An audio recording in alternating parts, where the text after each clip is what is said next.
Olá você que está me assistindo, eu sou o professor Lucas Borges e hoje nós vamos estudar um pouco mais sobre linguagem de programação Java, especificadamente laços de repetição ou estruturas de repetição, ou loops também. São utilizados para executar repetidas instruções ou blocos de instruções enquanto determinada condição está sendo satisfeita. Basicamente, o que é que esses laços, o que é que eles fazem? Vamos supor que você queira fazer uma contagem. Você vai iniciar uma variável em um valor qualquer. Pode ser 1, pode ser 5, não importa. E você vai querer que essa variável ela seja somada mais 1 até enquanto uma determinada coisa não for satisfeita. Por exemplo, eu posso criar um auxiliar, uma variável auxiliar do tipo inteiro, e posso criar uma variável também do tipo inteiro que irá somar de 5 em 5, ok? Bom, e eu posso pedir para que essa soma seja feita enquanto o auxiliar for menor que 10, então ele vai somar 10 vezes até 5. Né? Ele vai para 5, 10, 15, 20, 25, até 50. É o que vai acontecer. Eu posso criar uma variável que vai inicializar em 50 e pedir para que ela vá decrementando. Lembrando, incrementar é você somar mais 1, decrementar é você diminuir mais 1. Eu posso pedir para ele ir decrementando até que o número, o auxiliar, por exemplo, seja menor que 20, ou que o próprio número, o próprio valor seja menor que 20, entendeu? O que tem diferença, porque se eu decrementasse de 50 até 20, seria 30 vezes que iria entrar no laço de repetição. Se eu iniciasse do 0 e fosse até 20, seria 20 vezes que iria repetir. Tem diferença e você tem que acompanhar a lógica para poder você pegar a coisa realmente como ela funciona. Okay? Vamos para a prática para a gente entender. Nós vamos utilizar a IDE NetBeans. A minha versão é a 7.4, mas você pode ter uma versão mais atualizada aí, tanto faz, não vai fazer diferença nesse caso. Ok? Bem, vamos fazer exatamente o que eu falei no exemplo. Vamos fazer uma contagem. E para essa contagem a gente vai utilizar um laço de repetição chamado while, que significa enquanto. Bom, eu vou criar uma variável inteira, número, e vou inicializar ela com 0, ok? Bom, a palavra reservada enquanto, no caso while, eu vou abrir um parêntese e vou criar aqui dentro a condição de parada.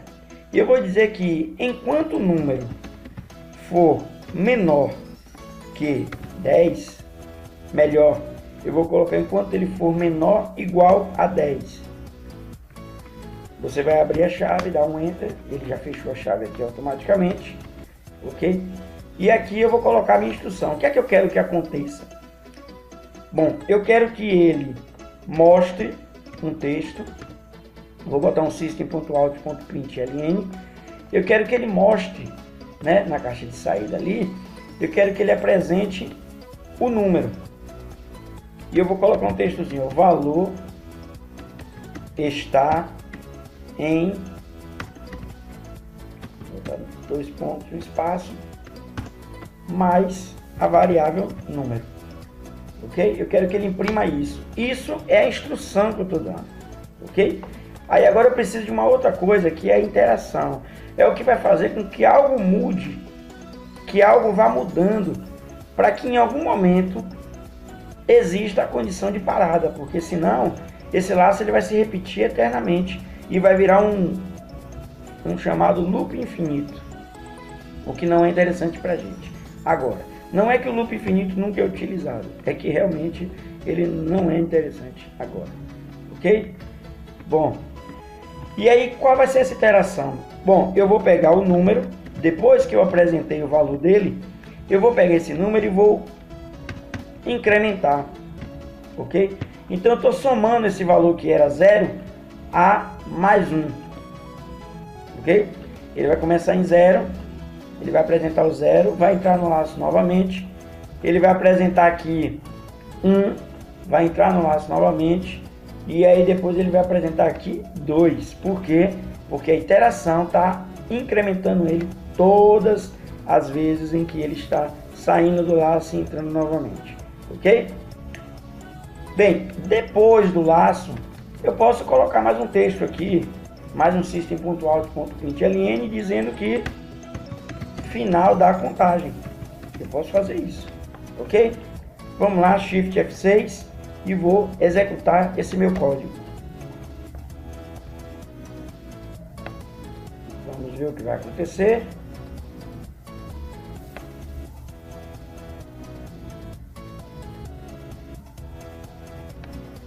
Muito bem. Vamos ver aqui na caixa de saída aqui. No console.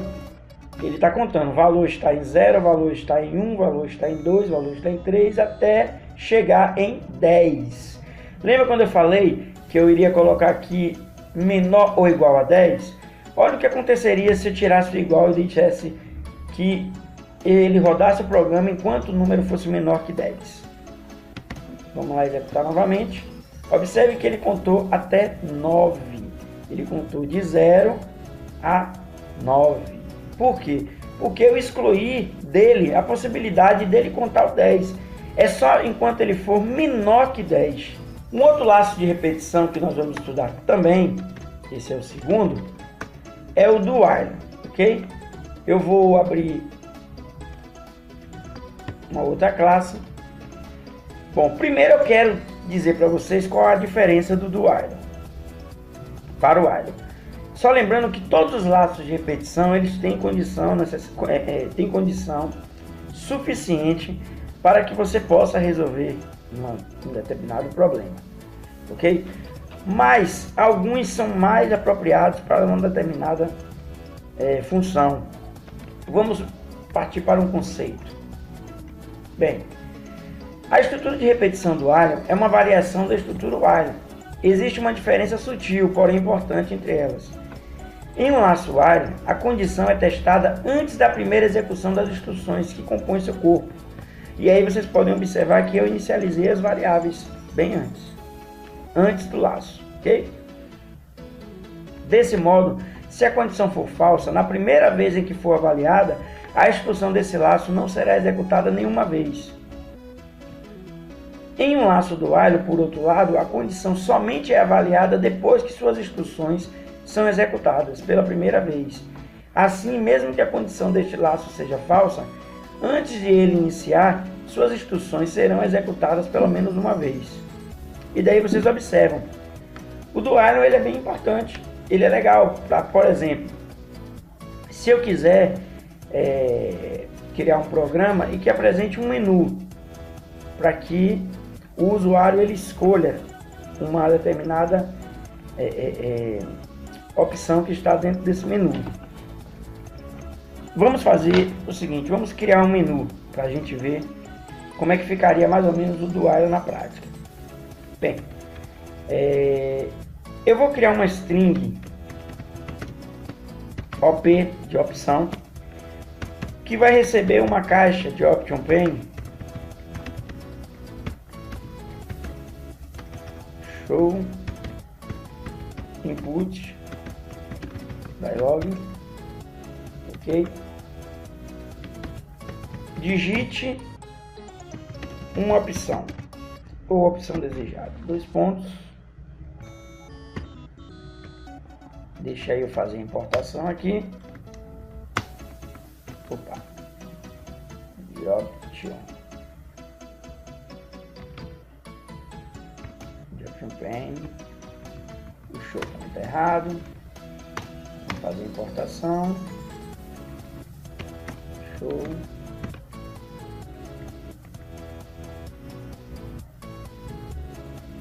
Aqui é o N, é muito erro. Bom, eu criei aqui uma caixa de entrada, né? Uma janela que vai pedir que o usuário digite uma opção.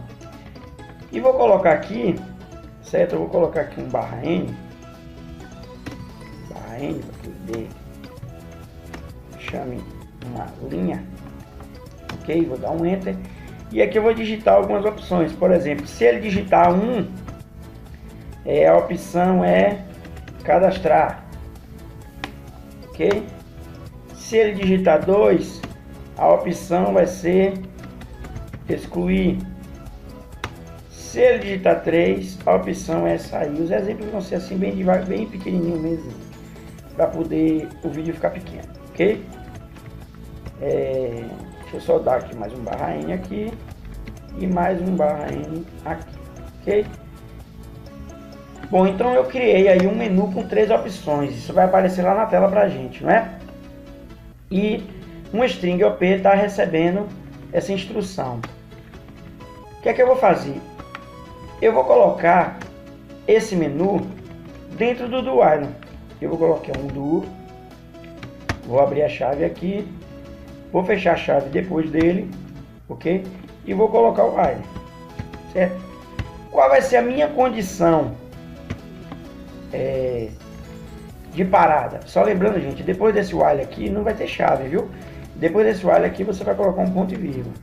A minha condição de parada desse do while aí vai ser enquanto o usuário não digitar 3. Eu disse aqui, ó, 3 é sair, ok?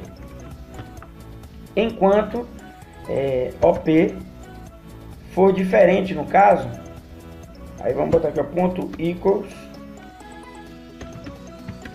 op ponto equals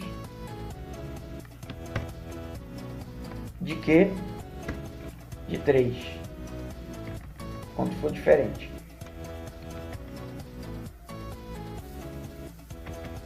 E aí nesse caso aqui, para ser diferente eu tenho que colocar uma exclamação. Só lembrando, gente, eu tenho que criar esse op aqui fora. Só um detalhe, ok? Aqui ele só faz receber a opção. Eu preciso inicializar ele? Não necessariamente você não precisa inicializar ele. Mas se você quiser, você pode inicializar ele aqui com um vazio que dá no mesmo. Ok? Isso aqui ele está recebendo nada. Entendeu? Mas eu não vou inicializar e vocês vão ver que vão dar certo. Ok? Enquanto op.equals for, no caso eu coloquei aqui a exclamação, for diferente de 3. Só lembrando que isso aqui é um string, então eu tenho que colocar ela entre aspas. Ok? Bom, aqui por cima do while aqui, dentro do olha, eu vou criar agora um Swift. Por isso eu disse, é necessário que vocês tenham conhecimento prévio sobre estrutura de decisão. Aí daí estrutura de decisão você tem o if, né, o if else, e você tem o Swift case. É isso? Então nós vamos utilizar aqui o Swift. O Swift, ok? Com o op. O op vai ser o elemento que vai ser testado dentro do Swift case. E aí eu vou dizer que caso case case op, que já está citado aqui em cima, não é? Não precisa mais citar. Mas eu tenho, como ele é um string, eu vou ter que abrir as aspas. Caso seja 1, bom, caso seja 1, 2 pontos. O que é que eu quero que ele faça caso ele seja 1? Eu quero que ele cadastre, mas a gente não vai criar aqui uma instrução de cadastro, a gente só está fazendo alguns testes. Então eu vou colocar um texto na caixa de saída que vai dizer que você está cadastrando, ok? Bom, depois eu vou breakar, né? Lembra do break? Quem estudou essa aula aí vai saber que existe um break que vai parar, porque se você não colocar o break, todas as outras condições, todos os outros casos que estão aqui, ó, eles vão ser executados também. Então você tem que criar um break, que é uma instrução de parada, ok? Bom, eu posso copiar isso aqui, né, e colar embaixo e criar um novo caso, caso 2. Caso 2 ele vai dizer que você excluiu alguma coisa, certo? Não vamos entrar aí no mérito para dizer o que ele excluiu, não é necessário. Como eu disse, é apenas um exemplo, ok? Bom, você excluiu. e vou copiar novamente essas duas linhas e vou criar o caso 3, ok? Caso 3, eu vou botar uma mensagem dizendo você saiu, ok? Caso seja digitado o 3. No final do Swift Case, aí agora não sei se vocês vão lembrar, a gente também tem que criar uma outra condição aqui, que é caso seja digitado qualquer outra coisa diferente dos cases que você colocou aqui. Então, nós vamos utilizar o default, né? Default.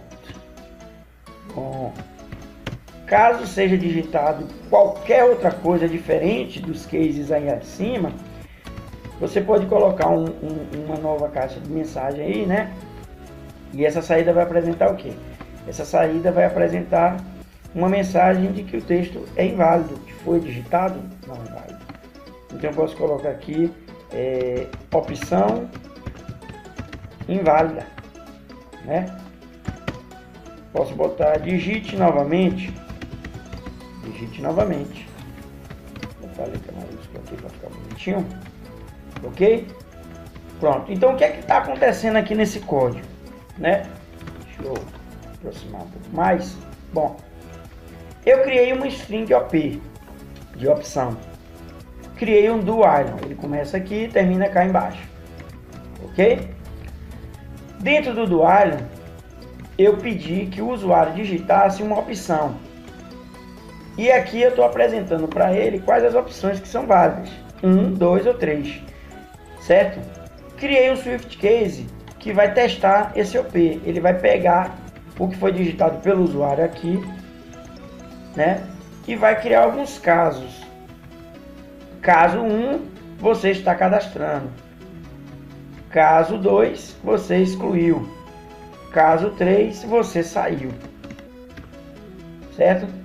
E caso seja digitada qualquer coisa diferente desses casos aqui de cima, opção inválida, digite novamente. Bom, cá no final do while, eu criei uma condição que vai dizer que se o usuário digitar 3, vai apresentar essa mensagem. Sim, vai apresentar. Mas o programa vai sair. Ele vai sair desse laço de repetição e aí ele pode fazer qualquer outra coisa que seja colocada abaixo do while aqui.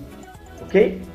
Eu posso botar, por exemplo, mais uma mensagem, né, só para a gente testar, dizendo que o programa foi encerrado. Vamos colocar assim. E vamos executar o nosso código e vamos ver o que acontece.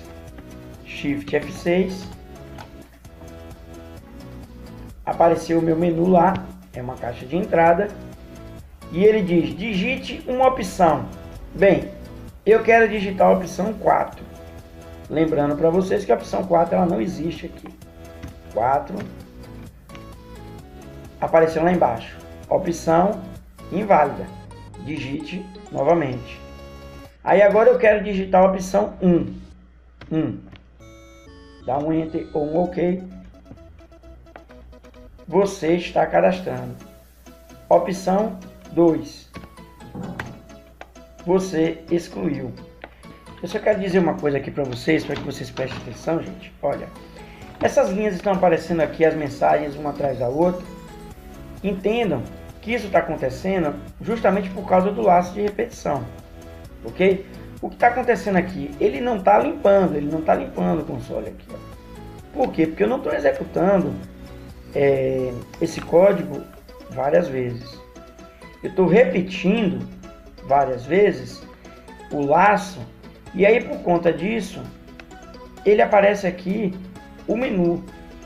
Todas as vezes que eu for digitando, cadastrando, excluindo, o menu repetidas vezes ele vai continuar aparecendo.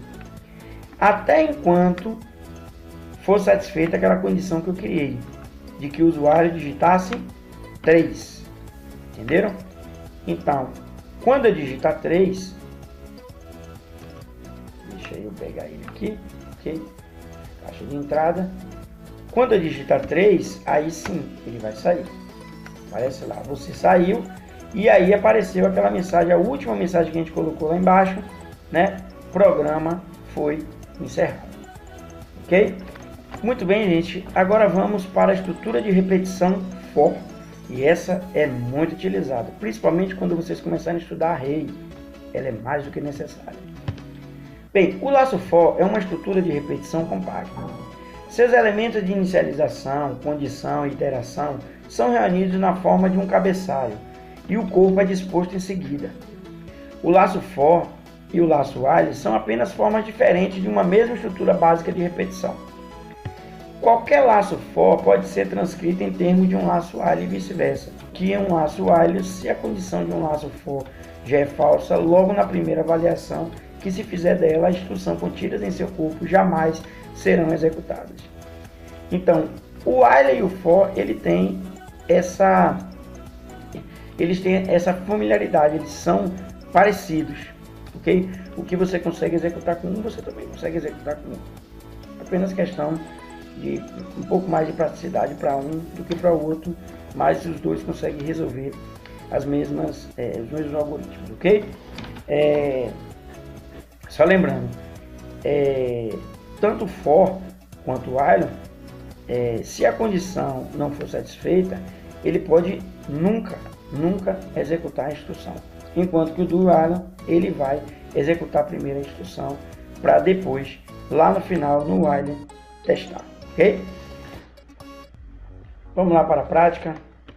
Bom, gente, para a estrutura de repetição for, eu escolhi uma coisa bem legal assim, um joguinho, ok? Aquele jogo do pedra, papel e tesoura. Para começar com a implementação, vamos entender o que é que a gente vai precisar, ok? Eu preciso criar um menu como a gente criou lá no do while, lembra? Para criar o joguinho, eu quero ter do tipo inteiro uma variável partidas, ok? E as partidas eu vou inicializar ela em 0, certo? E eu vou querer que o usuário digite quantas partidas que vai ter o jogo, ok?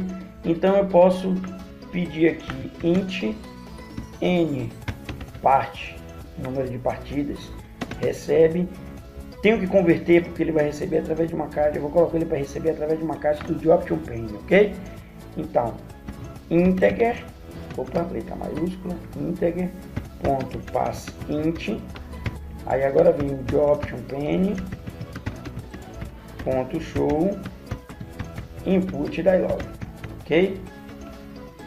Vamos abrir o parêntese, digite a quantidade de partidas. Dois pontos e ponto e vírgula cá no finalzinho. Vou dar só um enter aqui para ficar bonitinho, concatenado, indentado, estou dizendo. Vou botar aqui a importação do JobToPane. Bem, eu já estou recebendo o número de partidas que quero. É aqui que vai entrar o nosso for. O que é que eu vou fazer? Eu vou colocar um for. Vou inicializar aqui.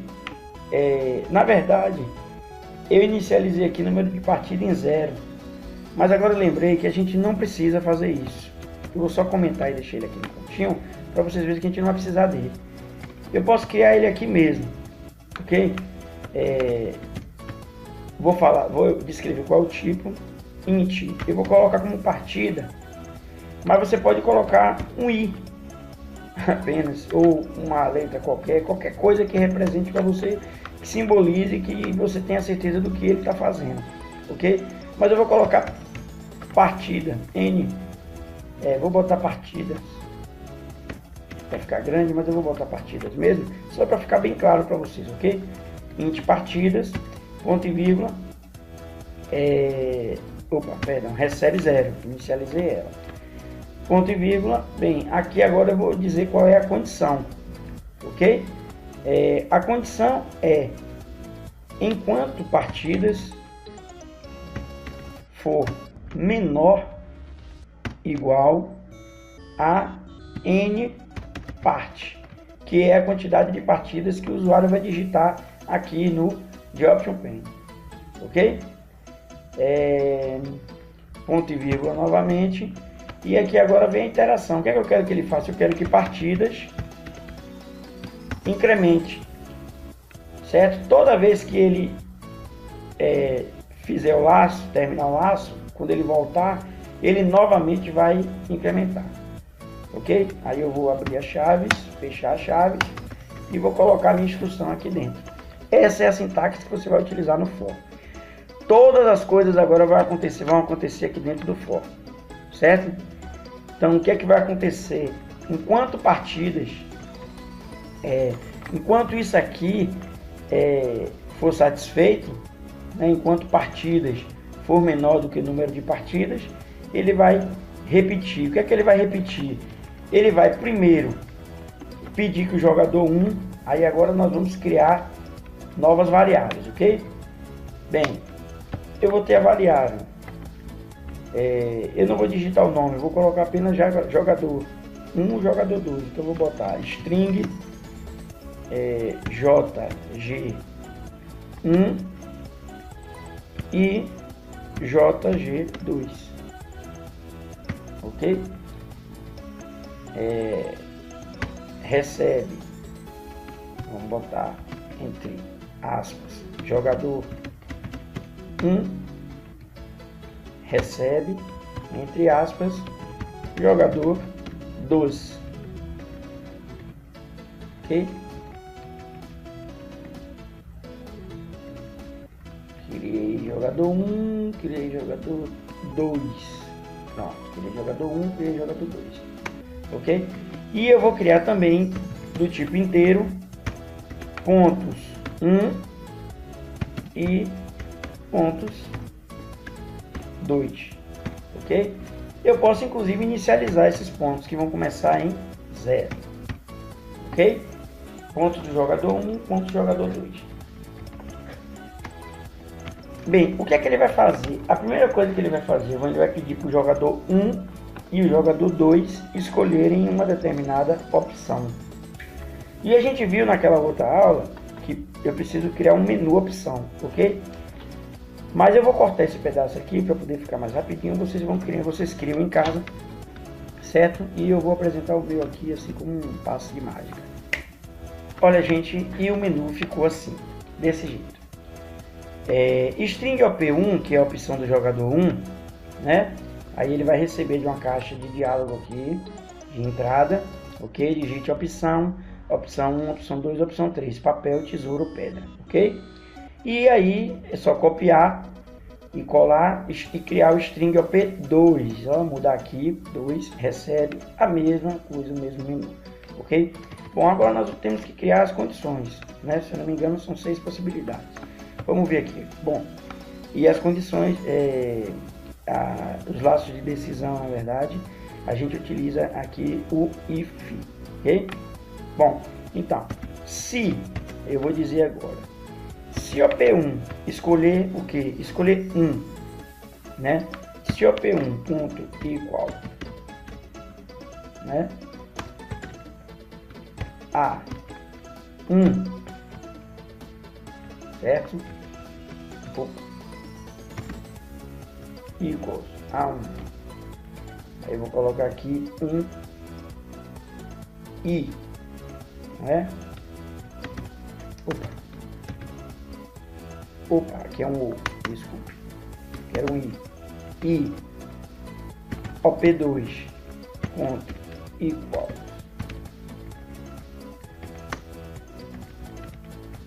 Opa, isso tá meio. Opção 2 for igual a 2, por exemplo, o que é que ele vai fazer? Bem, se o jogador 1 escolher papel, o jogador 2 escolher tesoura, então pontos, foi assim que ele botou, pontos 2 incrementa. É isso que vai acontecer. E eu dou um enter. Bom, com essa condição a gente vai criar todas as outras. A gente pode selecionar e colar logo embaixo, ok? Bom, se o jogador 1 escolher 1 e o jogador 2 escolher 3, né? Essa é uma outra condição. Quer dizer que o papel e a pedra, o papel ganha da pedra, não é isso? Então, pontos para o jogador 1. Confere? Olha se vocês estão entendendo direitinho. Se não estiver entendendo, volta ao vídeo, olha novamente e vê qual a lógica da coisa para vocês não se perderem. Mas não está difícil não. Novamente, eu vou selecionar e vou colar embaixo. Bom, eu já criei as condições, né, da opção 1 para o jogador 1. É isso? Vamos a uma nova condição. Se o jogador 1 escolher 2 e o jogador 2 escolher 3, bom, 2 é tesoura, 3 é pedra, então o jogador 2 ganha o ponto. Vamos copiar novamente.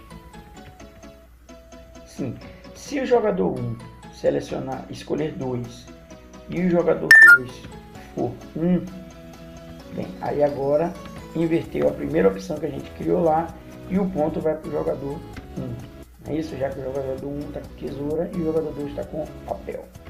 Vamos copiar novamente, colar.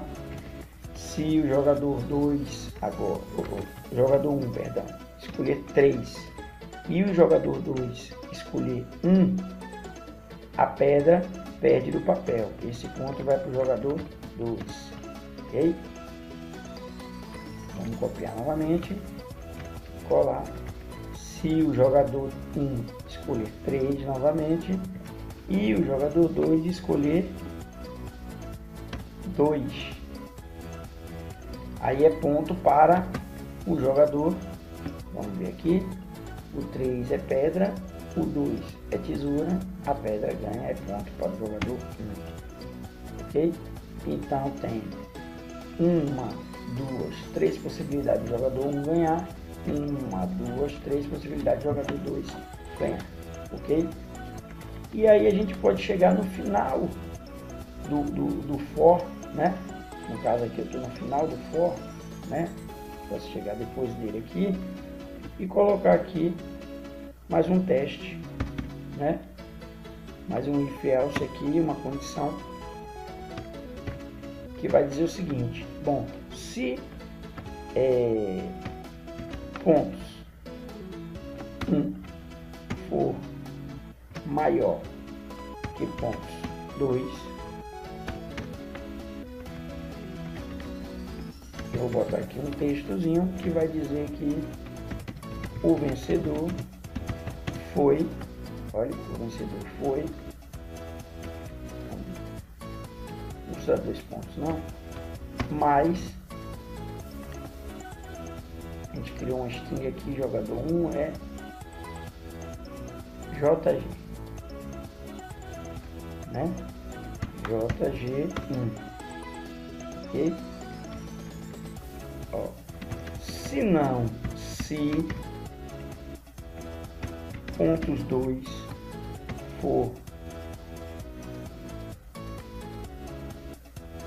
maior que pontos 1, abre a chave e fecha, novo texto, o vencedor foi espaço jogador 2. Opa, esqueci um mais aqui. Okay, jogador 2. E se for diferente de tudo isso? Se não, se não precisa se não for nada disso aí,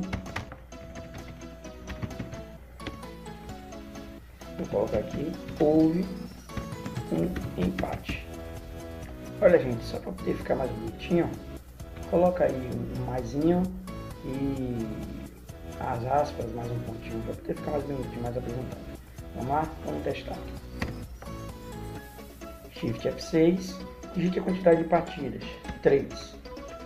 Na verdade, como eu coloquei aqui igual, menor ou igual, esse 3 aqui vai significar 4 partidas, podendo inclusive dar um empate. Vamos provar com um empate, né?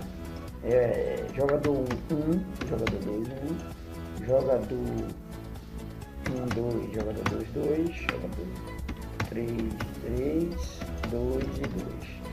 Houve um empate, tá lá. Vamos executar novamente. Opa, perdão. Vamos executar novamente. Divide a quantidade de partidas. Agora eu vou botar 2, que vai vir 3 partidas. Bom, jogador 1, papel. Jogador 2, tesoura. Então, ponto para o jogador 2. Isso. Jogador 1, papel. Jogador 2, pedra. Um ponto para o jogador 1. Jogador 1, tesoura. Jogador 2, papel. Ponto para o jogador 1. Jogador 1 foi o vencedor. E tá aí o nosso código, utilizando os 3 laços de repetições aí em cada exemplo que demos dessa aula. Espero que vocês tenham aprendido. Mais para frente a gente vai dar uma aula um pouco mais encorpada, com um conteúdo um pouco mais complexo. Afinal, nem tudo do laço de repetição foi dado aqui. A gente já tem os laços alinhados, ifs alinhados, que poderiam também ser incorporados ao código. E na verdade foi uma videoaula rápida com o objetivo de mostrar de maneira bem simplificada, básica, como se utilizar os 3 laços de repetição, o for, o while e o do while. Muito obrigado pela atenção de todos e até a próxima.